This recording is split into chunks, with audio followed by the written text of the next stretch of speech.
This is Spirit in Motion.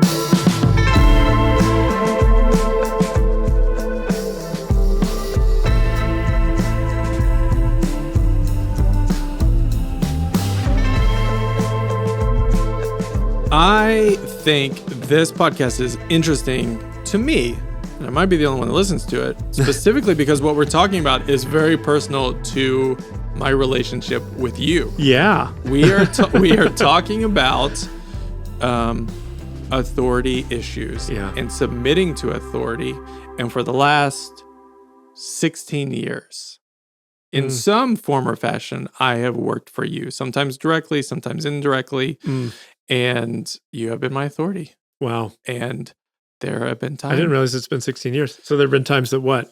That 2005, that's when I started. Little hiatus there in the middle. Talk about that at a different podcast. But there have been times when I have outright hated you. You wouldn't be the first person. But I'm the only one that gets to say it publicly. It's good. Yeah, well, there have been times when I have been you've given me guidance, and I'm like, sure, so thankful. Sure. There have been times when you've given me guidance, and I'm like, I don't like that. Yeah. And there have been times you've given me guidance, and I've been like, I'm out. Yeah, that's flat out wrong, right? Yeah. Yeah, I'm leaving. And that's what it looks like to be under someone's authority. Yeah, I think, I guess what I would say to this is like, welcome to the club. Welcome to the club. Yeah, I think this issue is so important because I think submission to authority is one of the very first ways that God develops you for who you're going to be. There's only really one command given to kids throughout the whole of the Bible, and that's honor and obey your parents. Ephesians. That's where you start. And I tell my kids this, I've got some pretty strong personality kids. 5 children. 5 kids. 2 boys, 3 girls. They're all different in their own way, stubborn in their own way. Except for the last 2, they're just sweet angels. But they're my youngest daughters and my older kids already think that they're our favorites anyway. But they're pretty easy. They've been so far really very easy to deal with. The older 3 are wonderful, but they're stronger personalities. And maybe that's because they're teenagers. But even when they were younger, they were just, you had to like work with them a little bit more. Elliot was wild. Actually, me and Diana babysat them when they were younger. Yeah. And one time I went outside and Elliot, the third oldest, was sitting on top of my car in a lawn chair. And he asked me to bring him a hot dog. And nice. I did it. Yes.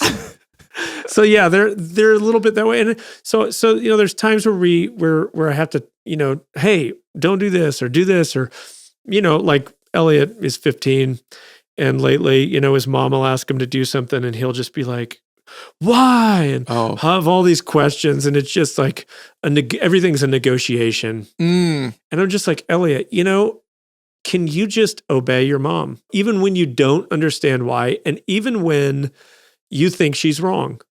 You've got to learn to do that. And here's why. Because if you can't obey your mother, who you can see, how can you obey God, who you can't see? And I think this is such a fundamental lesson that a lot of people don't learn. And it takes a lot longer than you want to think that it would take you to learn. It's taken me so many years in my life. I'm thinking of just so many different stories of how God kind of brought me through this multiple times to this kind of crossroads of like, what are you going to do? How's this, which way are you going to choose? Are you going to obey when you don't understand? Are you going to stick with this, even though this is not easy right now? It's really painful right now. Are you going to stick with it? And I think this is one of the key lessons that God kind of brings every leader through is learning submission. Because ultimately, I think it really affects your relationship with Him. Are you going to be ultimately submitted to God? Or are you going to be your own authority? Are you going to come to the place where you believe that you are made in God's image rather than trying to make God in your image? And I think like the whole story of mankind from the very beginning. The very beginning is, no, thank you. I'll do what I want to do. Yes. Like, that's it. Yes. And if we think we're not living that out still to this day, we're fooling ourselves.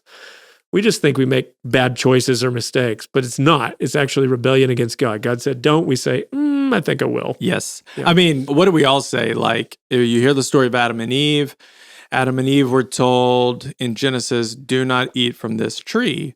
Right. They do it, and we're like, idiots. Yes. Thanks for messing everything up. We would never do that. Right. But we do. And we do it every day. Yeah, every day. Yeah. So true. Yeah. You said leaders, that this is one of the things that God does for a leader. But even if I don't know. Well, I think anybody. Yeah. Anybody. That's probably true. Yeah. Anybody. Yeah. I think all of us. I mean, I think anybody.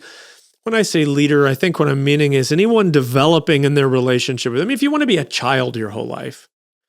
Which will have minimal effectiveness and impact. I mean, just true. Like when I say child, I just mean immature. Yes.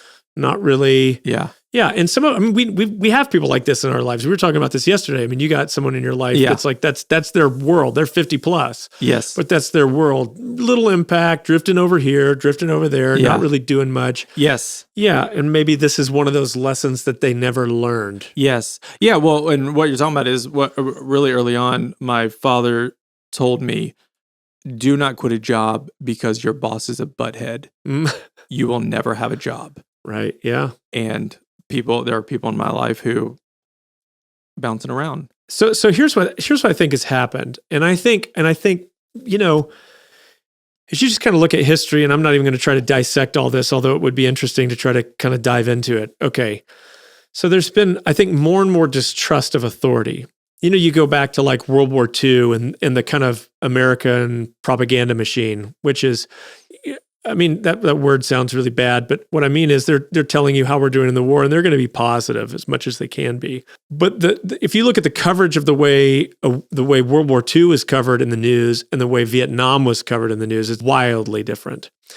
And there's this whole kind of, wait a minute, suspicion starting to kind of creep into American culture that you see kind of, especially in the 60s. And I think Vietnam was a huge, huge part of this. Because of the questioning if we should be in the war or not. Right. And whether our motives were good. Mm-hmm. And World War II had this very clear cut. Bad guys, good guys. Yeah. Whereas Vietnam was a little bit muddy. I mean, so you have this deep questioning of authority and not just of government, but if you look at our, like culturally, there's a deep questioning of all authority.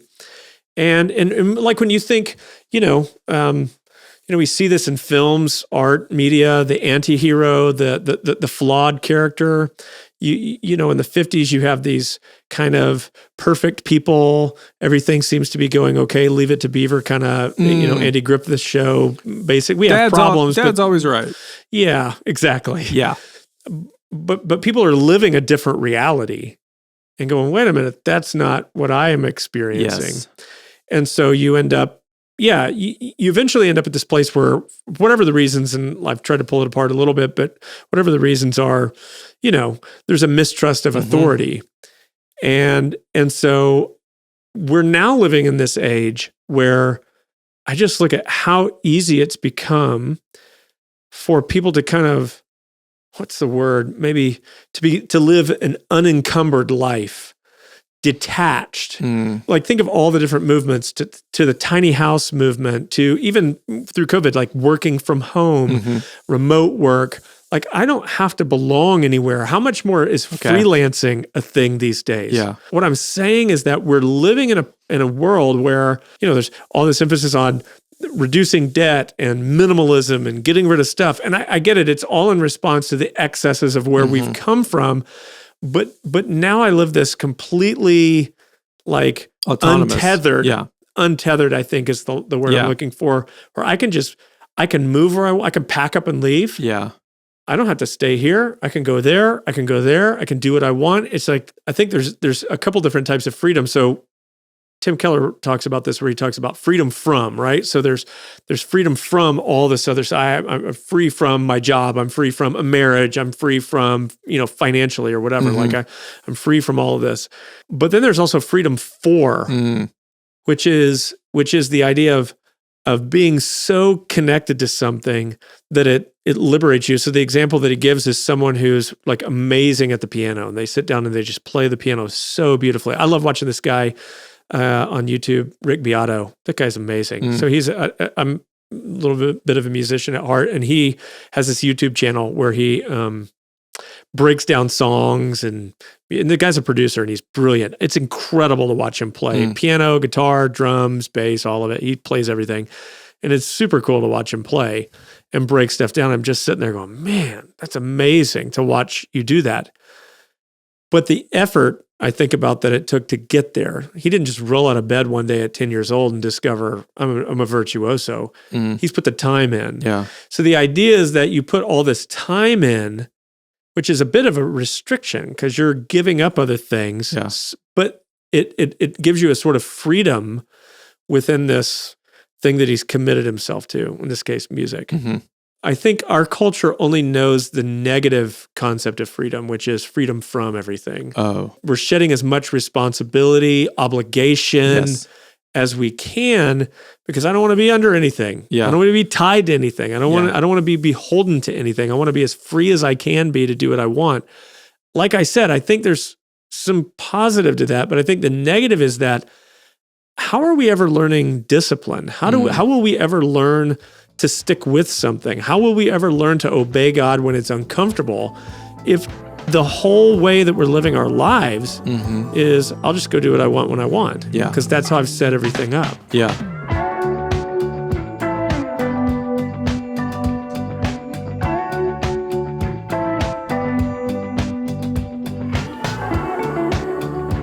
I've thought about this a lot because we've had this part of the conversation a couple of times this week, but not that freelancing is bad, but it's easier now. So much easier. That's kind of the thing, right? It's just it's easier to just be like, like me personally, like I could, if I wanted to be like, I don't want to work here anymore. Here's what I would say. I've noticed that the barrier of entry to most things is lowered dramatically. Yeah. When I graduated high school, I had all these artistic gifts and I didn't know what they were, what to do with them. I could sketch really well. I had made some films, like short films within, using my parents' camcorder. And the only way I could do it is to shoot everything in sequence. And because you can't edit anything. So you have to shoot each shot and then capture each shot as you're going through. If you want to watch something edited, there was no way to edit anything. Keep in mind, this is 92, 93. Okay. So that's how I had to do everything. So when I start working at the church, and that's the job that my dad gives me is, you're going to landscape. And then he says, hey, do you want to work in the TV department? I was like, why? And he goes, well, I think you have some creative gifts. I had no idea. And I didn't know that you could make a living at any of this. Yes. No one in my graduating class was talking about being a designer, an artist, a musician, a photographer. These weren't options. This is so true, or it's so funny, but true story. My literal concept of work was that I was going to go to work wearing a suit. I would have a briefcase. I had no idea what would be in the briefcase. Crackers. Yeah, exactly. Kramer. I was like, that's exactly my that's what I thought about. And then I would be typing at a computer all day. And I didn't know what it would be, but I just thought that's what a job will be. Yeah. There was no creative field. Today, if you want to, my son, he can practice dabble in graphic design when he's in 7th grade. Yeah. My first computer with a 15-inch monitor, 60 megahertz Power PC, Apple, cost me $4,000, like $4,600. I had to get a loan for it at the bank. My dad helped me. Yeah. A loan? $4,000. I mean, in 1995, what 19-year-old had $4,600 sitting around? I didn't. So he helped me get a loan so I could have this computer that had Photoshop, this 3D program on there, and a little bit of editing software. And the computer could barely play a video because it was so slow. Oh, yeah. But yeah, all of that's changed. Yeah. You want to be a musician? You can be. Or you want to make music? You can make it in your bedroom. So the price that I have to pay to be good at something is just not the same. What happened? Yeah. You don't commit yourself to anything. What? I think we lose. Yeah. What's at stake? Well, what I think is at stake is that we never develop the capacity to stick with something when it's uncomfortable. And this is, I think, one of the key authority issue lessons that we have to learn.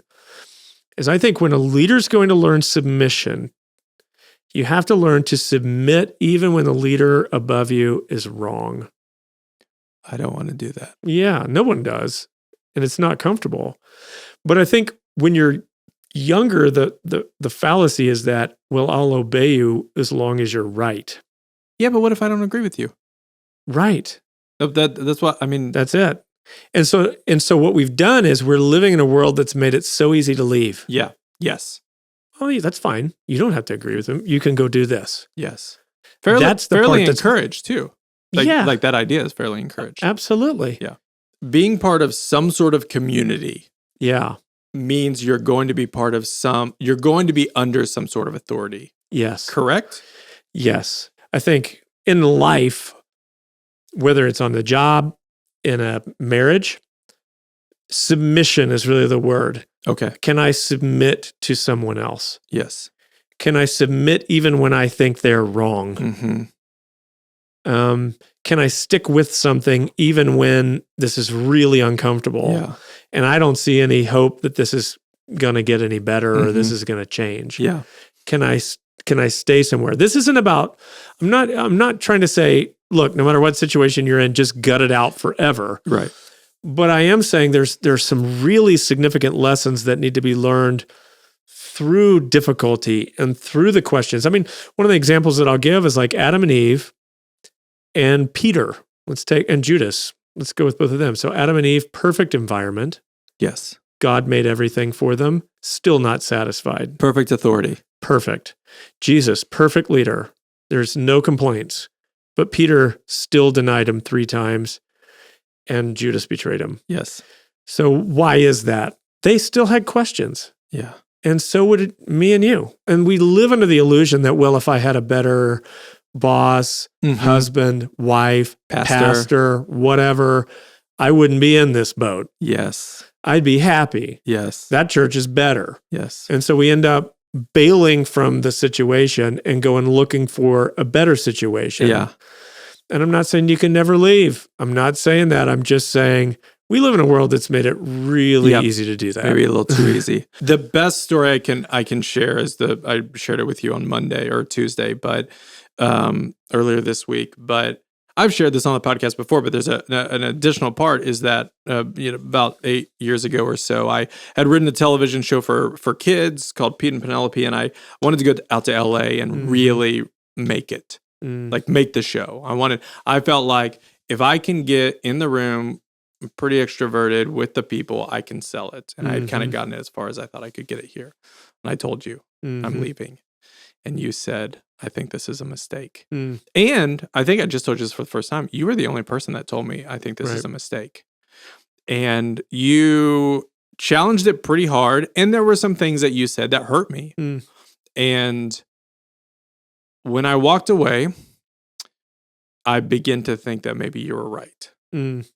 But I was pretty mad. But I hurt you. Yeah. Yeah.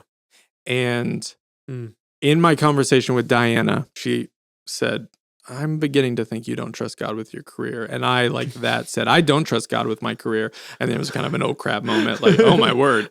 I just said that out loud. Yeah. Right. But I didn't leave. Yeah. And we walked through that. In fact, we had quit our jobs and sold our house. Yeah. Wow. And so now we have to find a new house. Yeah. And we have to ask for our jobs back. Wow. A year and a half later, a network reaches out. They got a hold of my stuff. And they said, not only were they interested in purchasing or licensing the show, but they asked me if I could make it here with my friends. Wow. So we did. And we made a season and 2 seasons. Yeah. And that was great. And then another organization reached out and said, we saw that show. We would like you to help us develop a new show. Wow. And I'm here. So all that's great. And that would be enough, I think, for anyone who's kind of walking through this journey. Sure. And I've shared that story. But what was more of a testament to God is about 9 months ago, I just had a season in life where I kind of had a breakdown and just within working in ministry. And it came to light, and one of my best friends lives next door, and he came over and he's like, something's going on with you, and we need to talk about it. And I just unloaded what was happening. And he said, all right, we're going to call Gary. And Gary's here in the room with us, my best friend. And Gary was over within 20 minutes. Yeah. He said, what's going on? I told him. He said, all right, we're going to call our buddy Chris. Mm. Chris comes over. Yeah. And by the end of the day, I've got this group. My wife was out of town during all of this. I've got all my friends sitting around the table. Right. And I remember at the end, and I was telling Gary this yesterday, but I remember at the end, I said, Gary, I'm so sorry that we're walking through this together. And he said, Bud, this is when I get to be your friend. Yeah. I would not have had that in LA. Right. So first, and I've never said this before, but thank you for listening to God. Wow. Thanks, Adam. But yesterday when you said, you don't know what's on the other side of submission. Yeah. I just want to say to anyone who is listening to this, that's what's on the other side. Yeah. It's for your good. It's always for your good. And when you can believe that, that's what helps you get through it. And you don't know. I mean, the story that you're just telling, I mean, so when did the initial interaction, how many years ago was it? With you and I? Yeah. It was, I think it was 2014. Wow. So 7 years ago. Yeah. And there's still fruit from that decision right now. To this day. Yeah. Right. Yeah. Yeah. This is fruit. Yeah, exactly. So that's the crazy thing about submission. I mean, it's the same story in my life. I mean, as I've said, my dad asked me to consider leaving multiple times. Yeah. And I had to get to a point, in my journey with him, because when you're a son working somewhere, I mean, I love my dad and admire him so much, but you also get to see all the imperfections, and nobody knows you like family. They know you at your worst. Oh, yeah. And so, there's things that my dad would do that I thought, I wouldn't do that, or we shouldn't be doing that. And I think there were some aspects of what I thought that were right, but I think I also had no idea. And I've learned that sitting in the seat that I sit in now as a senior pastor of a church. It's like, oh, wow, there's so much more pulling on you than I could have ever appreciated. Oh, yeah. And there's so much more weight to this whole thing. And to have my criticism, I think, oh my gosh, I would have fired me. And my dad was so patient. And if he lost it every now and again and was just, said things to me in a way that I thought was hurtful or unfair. Yeah. Okay. He's not perfect either, but maybe he's not wrong. A lot of times we get so bent out of shape at how something gets delivered to us, how we hear about it, that we have trouble hearing it. And it's like what you were talking about. I said it in a way and it said some things that hurt you. I don't even remember what I said. I have no idea what it was that I said that hurt you. I'm sorry for that, but I don't know what it was. But it happens. It's part of it. And, from your perspective or from any of our personal perspectives, it's like, oh, you shouldn't have said it like this. Why'd you have to get so, whatever about that? Or you're making too big a deal of this and all those. I mean, I remember these things.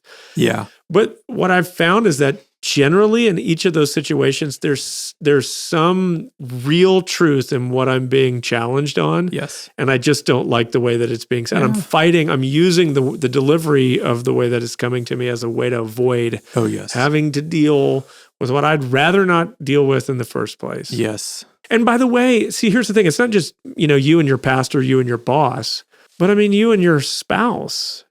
And that's where I think the Christian life is a life of, I'm going to use the word submission, but I'm also going to use the word obligation, to where I'm tied into a community. So many people, they have no community that really depends on them in any real way at all. Correct. If they moved, it doesn't really matter. Yes. And maybe we think that's wonderful. I don't know that it is. Yeah. I have found that the obligations of my life are what's kept me growing. Because I know that my kids are depending on me and a church is depending on me. And like even now, it's like if I make a stupid choice, a lot of people are going to suffer. Yes. And that's really helpful to think about. Like, yes, I think that keeps me from doing some stupid stuff. Oh, if I lived in a place where I felt like my actions didn't really have much bearing on anybody else, that just seems so unhealthy. How many of us, like, we live in a way that is closer to that reality than to, so like our whole church is experiencing, a lot of folks is, I just show up and go home and that's it. So there's no obligations. There's no dependency. The church doesn't depend on you. Like they don't, I don't serve, I don't give, I'm not really a part of the community. The deeper I go and the more obligated I find myself, and I'm not talking about working yourself to death, but I'm saying the more deeply planted in that community, it's like, I think there's real development that can happen there. Some of the greatest development that's ever happened to me is when someone said, like the worship leader, you're going to be a worship leader. I'm like, I don't know the first thing about doing that. Yes. But now I have this obligation and responsibility. Yeah, that's what actually, it reminds me that when I started working at the church in 2005, about 2 years later, we had a kind of a big shakeup, and I was working in kids ministry, and I was a graphic designer, not very good. And I remember that now. Wow. Yeah, I almost went to work for you. Yeah. And we got a new boss, your brother, Gabe. Yeah. He was my boss. And he came in, he said, I don't need a graphic designer. I need an assistant pastor in our preteen ministry. Would you consider moving? And we can just outsource the graphic design. Sure. And I thought, it's funny. He said, don't take this job for the money. And I thought, I'm going to take this for the money because I need some money. And he was eliminating my other job. Right. So it was like this or no job. Yeah, I'll do it. Yeah. And I feel the Spirit telling me to do it. You know what? This is a God thing. And which it was. And wow. But when I did that, I fell in love with telling stories. Yeah. That was 2007, whatever. It is amazing how that works. So many things in my life I never thought I would do were doors that opened to me because after I said yes. Yes. Okay, I'll stick around. I mean, that's the thing. I mean, I've been working at Church on the Move now for 27 years. That's an adult. It's it is. And I just think like, how much could you grow if you put down roots somewhere for that long? Yeah. So many of us, that's not how the American way works anymore.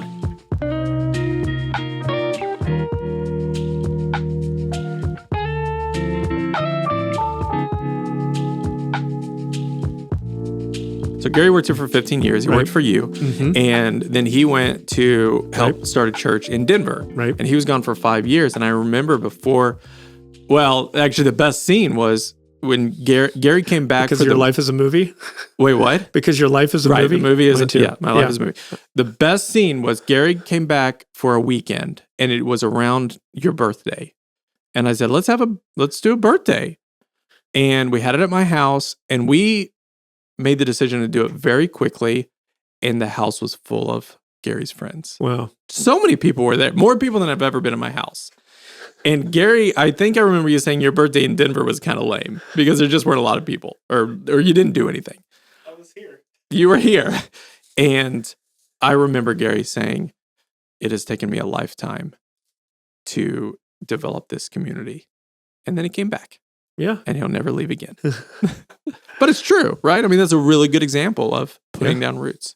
Like I've been saying, what if God's taking so much longer to develop you than what we think? Roots take a long time. They do. And so by moving, and I'm not just talking about physical moving, but just by not really planting anywhere and going deep, then maybe I'm cutting myself off from real fruit that could happen 10, like we might be decades away from true, really rich, fruitfulness that could happen in your life. But when we uproot ourselves and move here and there and there and there, we never get the chance to be as established as we could be. Yeah.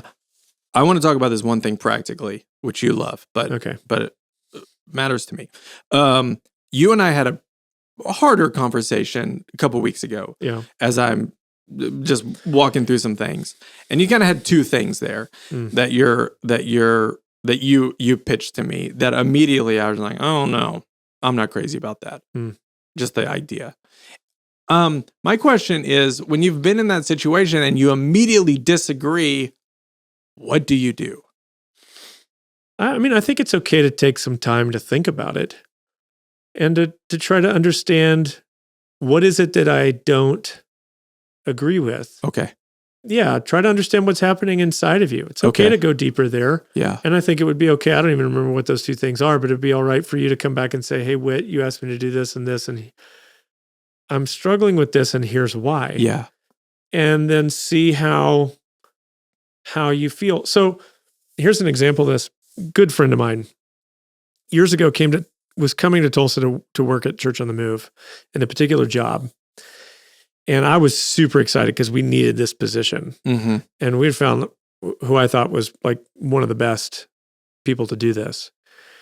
And so he had a salary number that he wanted, and I thought it was justifiable. Go to my dad, and I'm like, here it is. And he goes, this is the number we can do. It was like probably $5,000-6,000 less than what that number was that they wanted. So I go back and I go, this is what we can do. And he's like, well, I really need, like, we've looked at the numbers, we've run them every which way. And he was married. He was like, this is what me and my wife, we feel like we need. And I was like, so I go back to my dad and I'm like, Dad, he really needs this. Can we not just, and he was just like, nope. He was like, Whit, I have that number in my spirit. Like I felt like, he just felt like that was, like, this is something I feel like God's told me, this is what we're to offer him. And I'm like, really? Are we going to have to spiritualize this? Come on. Like, please. Yeah. And I'm like, okay, whatever. So I go back to him. I'm like, bro, I'm sorry. This is all I can do. So he's like, well, I don't know. I don't think I can take the job. And I'm like, man, I'm super bummed. And then he comes back maybe within like a week or so. And he's like, I can't stop thinking about this. I feel like I'm supposed to take this job. So he starts to accept this job. He's coming to Tulsa to look for a house. And I remember this whole thing, like while he's here, stuff starts happening with his wife in the weirdest way. And I don't want to get into the whole situation, but I mean, it got crazy. She was out with like an old boyfriend from high school. Their whole relationship just imploded. Oh. She did not want to come. There was all this, I don't remember all the details, but his life just went upside down. And he was like, I know I'm supposed to be here. She's kind of left the relationship in this whole thing. I mean, crazy. They end up getting a divorce and he ends up moving to Tulsa, not just because he wanted to come and she didn't, but that whole thing served as a catalyst to just kind of so their whole marriage blew up. So he moves to Tulsa and jumps on our staff and just does an amazing job. And of course, it didn't take, I think it was like a year or two till he got the raise that he was looking for and whatever. He was right where he wanted to be. So he served with us for several years. It was awesome. And then felt like, you know what? My time here is done. Yeah. And he stepped off the team, ends up a few years later starting his own, actually probably right after that, starting his own business, and has just done so well. And has a family, by the way. So remarried, Yep. 2 boys. I mean, just super, super happy. It's just amazing what's happened. And I found out the other week that he sent us a check at the church for the entire amount of his salary that he wanted to our compassion offering, which just basically goes out to like reach all people in the world. community. Yeah. And I got the note that he had done this, and I reached out to him. I'm like, bro, what in the world? And he goes, hey, this is something that I want to do every year if I can. He goes, I know what this place has meant to me and where I would not be anywhere I am without it. And I'm so glad that I made this decision to stick this out. The principle is not, hey, submit and all your wildest, you can be rich too. That's not the goal. But it's like, man, God has so much for you on the other side of going, I don't, like, that was a submission issue. God put it in front of him and goes, this is not what you want. Yeah. But here it is, and I'm going to ask you to do it. And you've looked at it on paper and you're like, I don't know how I'm going to make that work. Right. But God says, do it. And these are hard lessons that a lot of people don't pass. And then what happens is God will bring you back around to that again, and you'll try again. Yeah. And then again, and then again. And eventually you're stuck.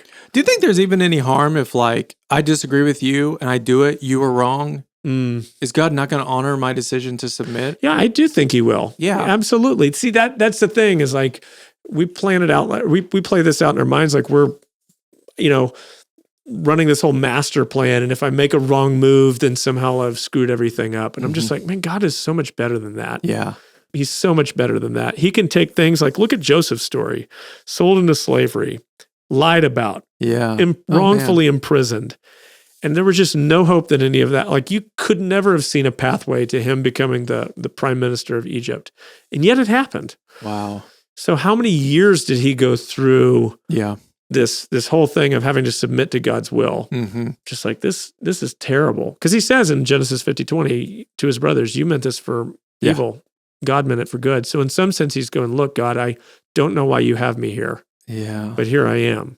I don't know why I continually am lied about, forgotten, abandoned. And then boom. Yeah. Faithfulness, submission. You've never had another job. I've worked for guys where I'm like, this guy is awful. He's an awful person. Wow. That's hard. If I'm working for a jackwagon, I don't think there's anything.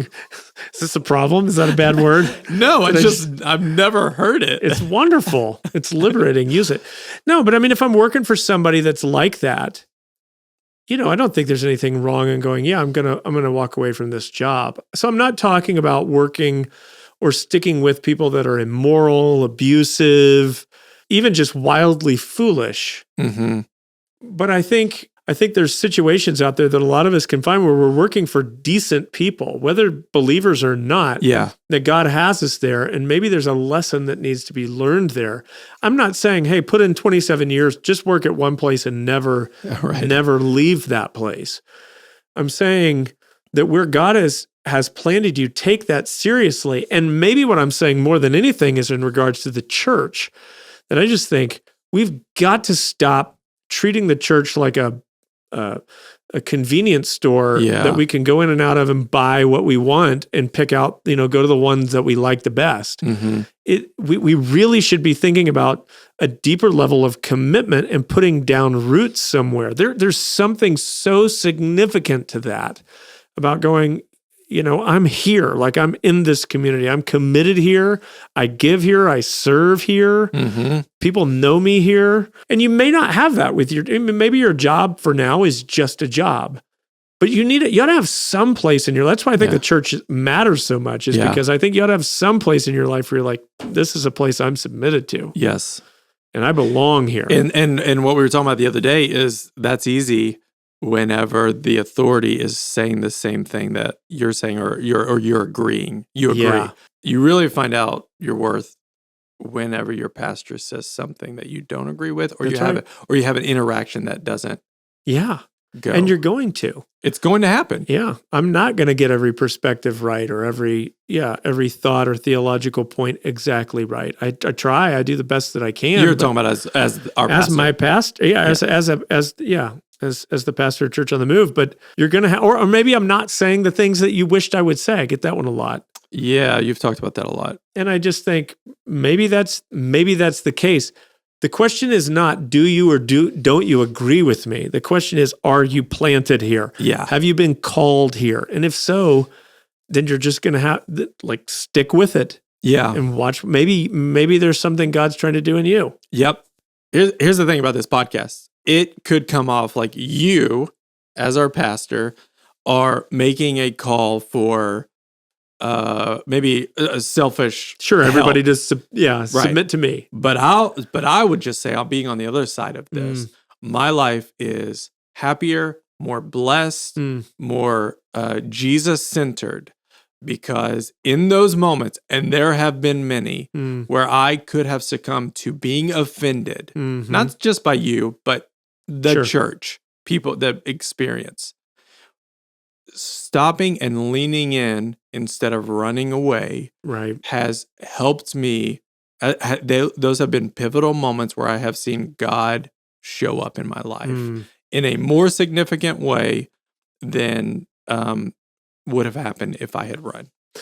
And I think that the other thing to think about with that is, man, I'm not asking anybody to do anything that I didn't do for a long time. And to think that I'm not submitted right now, I am.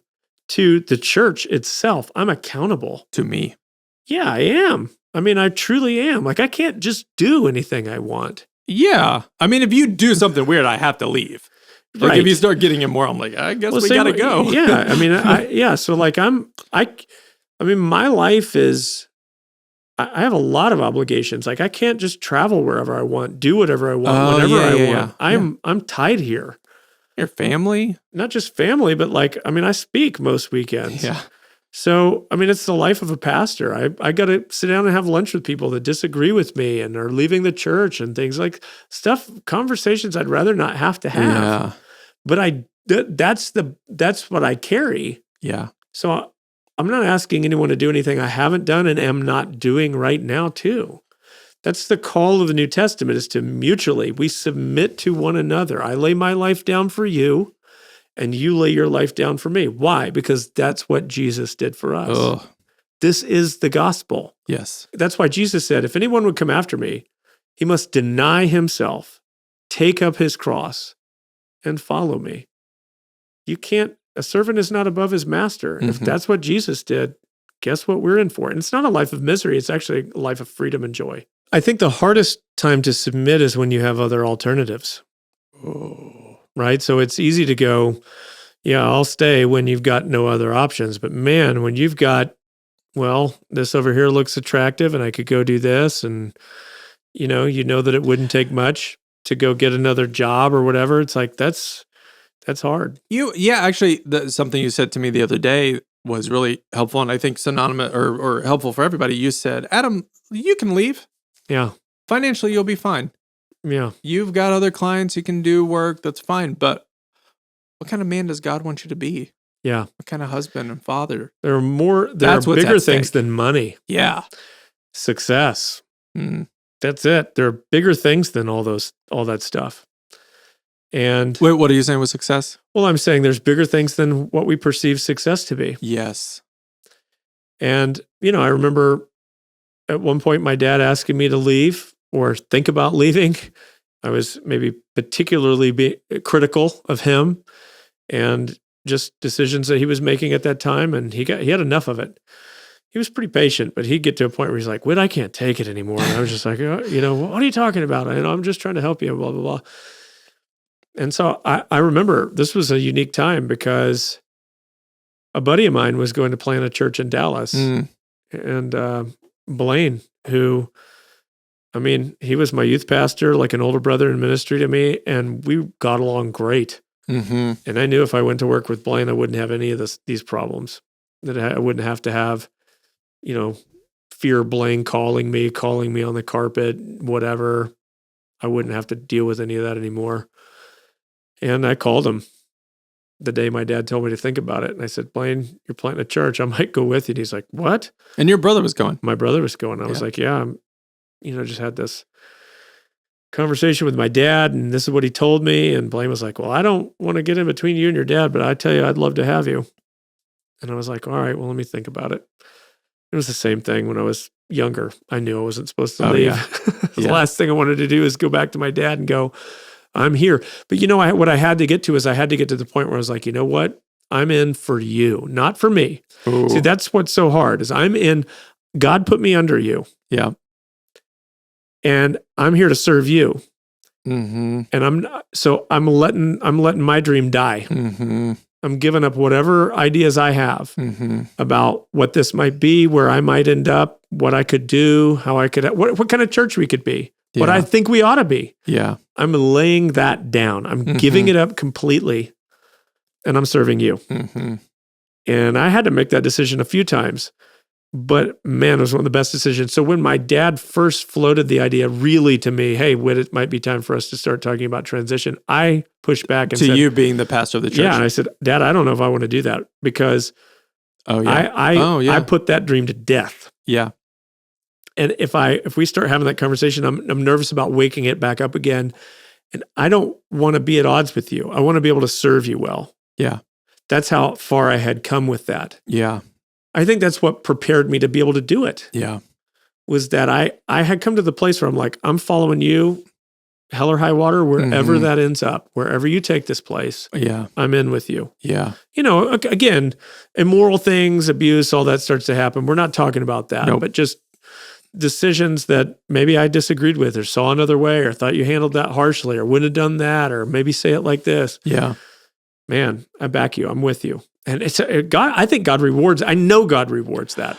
I was telling you about. I did this thing called Your 1 Degree, which is a plan where you can write out your life plan, and I really enjoyed the exercise because there was this part where it said just write down any event, person, or thing that's been a part of your life, and just put it on a Post-it and put it to the side. Okay. And so I did all that like my whole life. Wow. And you do positive and negative, for different colors. So I wrote it all down. And it's like, now put it in chronological order. So I had this board. It was like 40 of the little papers. I put it in order. And then you're supposed to put it into columns, seasons of your life. And I'm evaluating it. And just interestingly enough, the very first Post-it was that my father met your father. Because I had a big impact on my life. Right. So I was looking at it, and there's about 40 Post-its. About 8 of them have to do with your family. Yeah. Good handful of them, you specifically. Okay. And they were mostly all positive. Good. But when I was looking at it, I felt God just telling me, like, look at the impact. Look at what I've done in your life through this family. Meaning my wife. I met my wife here at this church that your father planted. Yeah. And when I was done with that, I felt him say to me, I want you to serve you and Heather. Wow. And so I talked to Di about it, and she said, I feel the same. And so I've told you that, I've told you so many times, like, we're here as long as God, but I didn't know this story. You didn't. Huh. If it's till I'm 100 and this is what God wants me to do. So I think that's such a great place to be. I do it with joy. But the other day when we had our conversation, I was talking to God about it. I felt like he said, what did I say to you? Serve him. It's like, all right. That's awesome. That's how you do it. That's how you do it. That's how you do it. Hey, thanks for listening to this episode of our podcast. Spirit in Motion is a podcast from Church on the Move in Tulsa, Oklahoma. For more information, you can go to churchonthemove.com. We'll see you next time.